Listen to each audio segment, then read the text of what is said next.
Hello, my name is Michael Saby. I'm the director on the lyric video for Vian Izak's The Navigator. If you haven't caught up on the first and second issue of the Vian Izak Adventures comic series, I recommend you do so. There's some lore and story discussion that goes on, and if you stick around at the end, I'm going to go into a little bit more detail on how this was all put together. So right away you'll notice that this is taken right out of the second issue of the comic series. I'm a big fan of story and lore and everything, so when I read that second issue I immediately had this idea that could expand on the story a little bit, give a bit more context. Whether or not that is canon or not, that's up to Vian and Hein. I don't know. So the idea that I had is that this takes place between the second and fourth panels of the comic series. We start in the kudu and then you see Vian, he's driving, but wait, he's alone. What? Where's Hein? That's crazy. He's his brother. Where did he go? And then all of a sudden the window crashes and then there's a big sandworm. What's going on? I don't know. What's going on? I have to wait for the third album. Come on? So anyway, since we're showing Vian on his own, there's this feeling of solitude and loneliness, and I believe he's been driving for a really long time. And if you've ever taken a solo road trip on your own, you do a lot of thinking and you tend to take respite in your memories. So as Vian's driving past all these monuments and landmarks and relics of the past, they spark these flashbacks. The first, of course, being Hein sitting in a boat, which coincides with the lyrics at the beginning of the video. I chose to represent the flashbacks as a splash of color because we experience nostalgia like a wave, and when we reminisce, it's usually very positively. Like even in the first issue, Vian and Hein had their set of problems, but when Vian's remembering everything, we see all the positive memories. I also wanted to have this very distinct visual separation between the memories and reality because obviously something has happened. Something has changed between the first and second issues. In the first issue, it was very bright and colorful and it was all about adventures, but the second issue, because of this monotone blue color palette, it's a bit darker, it's a bit more bleak. Like I was adding in the landmarks and the references, when I matched them to the second issue's color style, they immediately appeared to be in more of a ruined state. And then when I added the original colors right on top of it, it made this clear separation between the past and the present. Outside of story, I've had this idea for a one-shot video of a vehicle traversing a landscape for quite a long time. I was inspired by this old Owl City promo that they did on his website for the song Beautiful Times, and I've always wanted to expand on that idea. Just really quick, we're coming up on this big rock of secrets. I smashed as much references and stuff in there as possible. My favorite is, have you thrown a stone? 555 toss.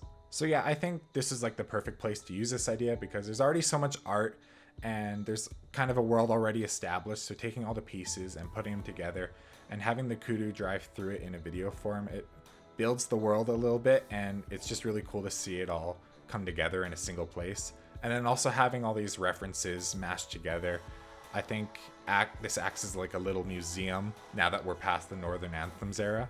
And now we're at the part of the song where the music really builds, and I just wanted to fill up this area as much as I could because I wanted more stuff to look at, and I wanted meteor showers to act as drum fills, and I wanted the more iconic songs like London Air Raids and Starlit Summer's Eve because we're at the end now. This is where everything culminates, and just the music is so powerful here.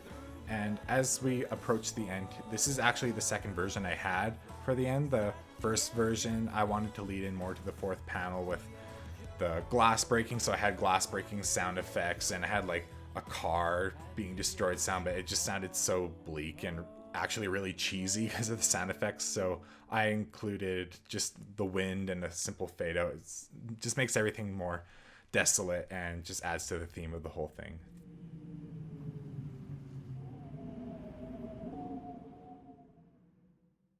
So that was the video, and now I'm going to go into a little bit of how this is all put together. This is made in a combination of Photoshop and After Effects. One cool thing about the end product is you have this entire panoramic image of the whole video in a single photo, and I think that looks really cool. So this is the end product, and this is where it started. I'm not an artist in any way, so I knew where I wanted it to begin, and I knew where I wanted it to end, and I just did a content aware fill on the foreground there, and hope for the best.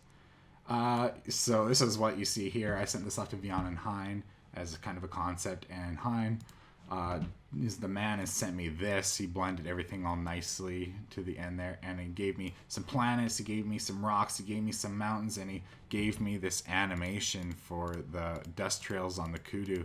So that's another level that makes the video look a lot better. And then we go into the end composition. And what I did is I took everything that Hein gave me and I just spread it out so it filled out the whole landscape a lot better. And then I went through all the comics and artwork and I cut them out and blended them into the landscape here. And then for things like the lion head, I kept the original cutouts so that way when there's that splash of a flashback, that's easy to put in there. And for each of these assets, I had to export them all separately to throw them into After Effects because there's a parallax effect, so it doesn't look just like a static image. So when the kudu's driving by, everything's placed in relation to the kudu. So the mountains in the background move a bit slower, and then all the rocks in the foreground move a bit faster. So you have that sort of depth to make it feel like it's an actual place. And so then we go into After Effects. I imported everything, and I placed the kudu, and then I tracked the camera alongside the whole landscape in relation to the kudu, so it looks like it's just driving across. And then you can see all the layers I have here, the layers upon layers and nested layers and all that.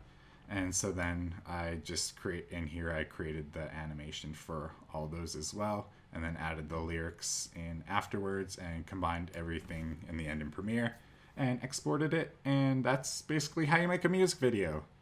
Thanks for watching and supporting, and I hope to make more stuff in this universe soon.